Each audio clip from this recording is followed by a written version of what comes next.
प्यारे बच्चों, आपका मेरे चैनल BVM लॉयन में बहुत बहुत स्वागत है। आज की वीडियो कक्षा 10 गणित के पाठ संख्या 3 दो चरों वाले रैखिक समीकरण युग्म। इस पाठ के प्रश्नावली 3.1 का प्रथम प्रश्न को आदर्श प्रश्न की तरह हल किया गया। इस प्रश्न को सीखने के बाद ऐसे ही सभी प्रश्नों को आप स्वयं हल कर सकोगे। तो आइए सीखते हैं। दो चरों वाले रैखिक समीकरण। यदि किन्हीं दो चरों x y का कोई समीकरण एक घातीय है तो वह एक सरल रेखा को निरूपित करेगा। ऐसे समीकरण को रैखिक समीकरण कहते हैं। यदि दो चरों वाले दो रैखिक समीकरण समान चरों में हैं तो इन समीकरणों को दो चरों में रैखिक समीकरण युग्म कहते हैं। युग्म माने जोड़ा, ये दो होते हैं। जैसे a1x plus b1y plus c1 बराबर 0 और a2x plus b2y plus c2 बराबर 0। संख्याओं संबंधी तथ्य। ये सवालों को हल करने से पहले ये जनरल बातें, जनरल कॉन्सेप्ट हमारी समझ में आने चाहिए। ये सामान्य जानकारी आपको आनी चाहिए, तब आप आगे प्रश्नों के उत्तर दे सकने में सक्षम हो पाओगे। नंबर 1 है संख्याओं संबंधी तथ्य। क्रमागत संख्या। क्रमागत माने एक के बाद एक लगातार आती है संख्या, जैसे 3 4 5 6 7 8 102 103 104, ये क्रमागत संख्याएं। अक्रमागत सम संख्याएं। सम संख्या में दो दो का अंतर होता है, 2 4 6 8 12 2 14 2 16 2 18, और वो संख्याएं सम होनी चाहिए। क्रमागत विषम संख्याएं वे संख्याएं क्रमागत विषम संख्याएं वे संख्याएं क्रमागत होंगी जिनके बीच में 2 का अंतर होगा, जैसे 3 और 2 5 और 2 7 और 2 9, या 101 और 2 103 105। दो क्रमागत प्राकृतिक संख्याओं का अंतर 1 होता है, जैसे 9 में से 8 घटाएंगे 1 होगा। दो क्रमागत संख्या नहीं तो बड़ी संख्या में से छोटी संख्या घटाओ क्रमागत तो 1 आता है। दो क्रमागत सम संख्याओं अथवा दो क्रमागत विषम संख्याओं में भी 2 का अंतर होता है। 12 में से 10 घटा के 2, ये दोनों सम संख्याएं। 17 और 15 ये दोनों विषम संख्याएं हैं और क्रमागत है। 17 में से 15 घटा के 2 आ गया।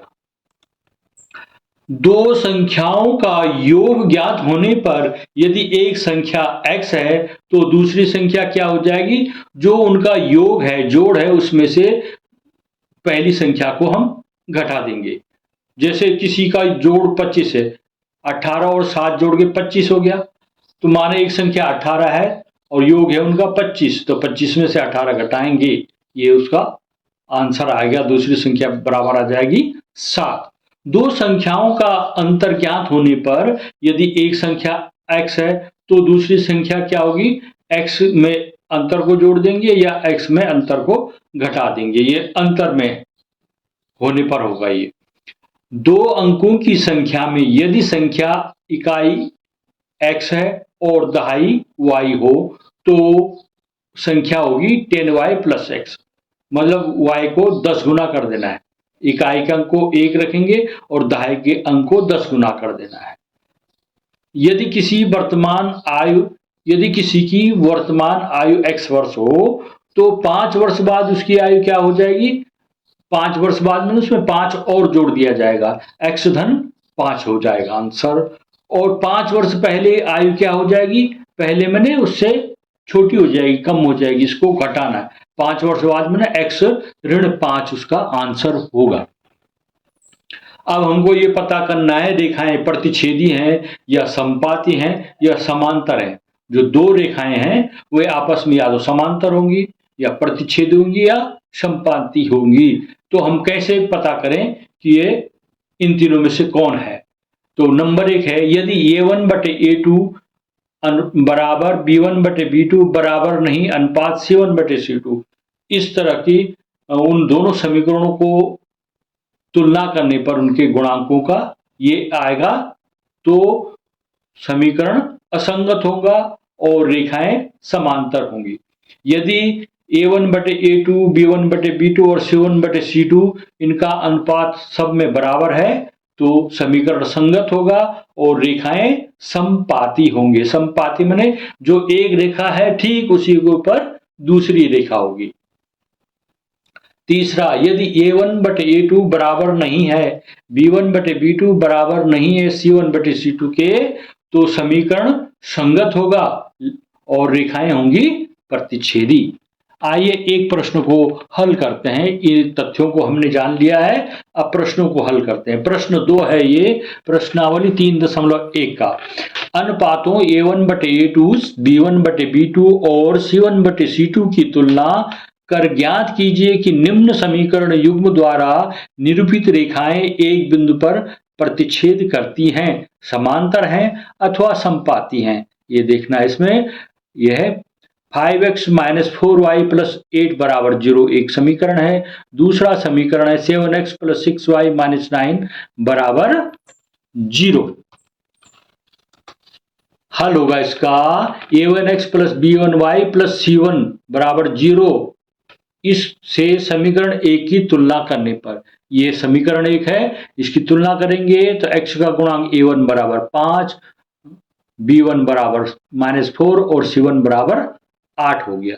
a2x + b2y + c2 बराबर 0 से समीकरण 2 की तुलना करने पर a2 बराबर 7 आ गया, b2 बराबर 6 और c2 बराबर -9, चिन्ह सहित लेना है। ठीक है, फिर आगे चलते हैं। अब हमें ये मान प्राप्त हो गया, a2 बराबर 7, b2 बराबर 6, c2 बराबर -9। a1 बटे a2, b1 बटे b2 और c1 बटे c2 है, इनमें हमने मान रख देने। ये 5 बटे 7 हुआ, ये 4 बटे ऋण 6 हुआ, ये 8 बटे ऋण 9 हुआ। अब इनको देखने पर ये समान नहीं है कोई भी, इसलिए बराबर नहीं का चिन्ह हमने लगा दिया। तो किस में होता है बराबर नहीं का चिन्ह? ये a1 बटे a2 बराबर नहीं, b1 बटे b2 बराबर नहीं, c1 बटे c2 हो तो समीकरण संगत होगा और रेखाएं प्रतिच्छेदी होंगी। इस तरह से ये हल होगा इसका। इसी तरह के प्रश्न आएंगे तो आप उनको हल कर दोगे। क्या करना है? a1, b1 और c1 ज्ञात करना है, a2, b2 और c2 ज्ञात करना है तुलना करने से, और तब उनकी अनुपातों का तुलना करके देख लेनी है बराबर है या बराबर नहीं है, या पहला बराबर है और दूसरा वाला बराबर नहीं। ये 3 स्थितियां होती है इसमें। मैं हाई स्कूल स्तर के छात्रों के लिए विषय से संबंधित, उनकी समस्याओं से संबंधित, विद्यालय के कार्यक्रमों से संबंधित वीडियोस बनाता हूं। मेरे वीडियोस को एक बार अवश्य देखिएगा, इससे उन छात्रों को भी लाभ मिलेगा जो धनाभाव के कारण मेरे वीडियोस नहीं देख पाते, कभी कभी वीडियोस देखते हैं। मेरे चैनल को सब्सक्राइब कीजिएगा। अगर आपको ये वीडियो पसंद आ रही है तो आप वीडियो को लाइक कीजिएगा, कमेंट कीजिएगा और इसको शेयर भी कीजिएगा। अगर आप इस चैनल में नए हैं तो मेरे चैनल को सब्सक्राइब भी कीजिएगा। धन्यवाद।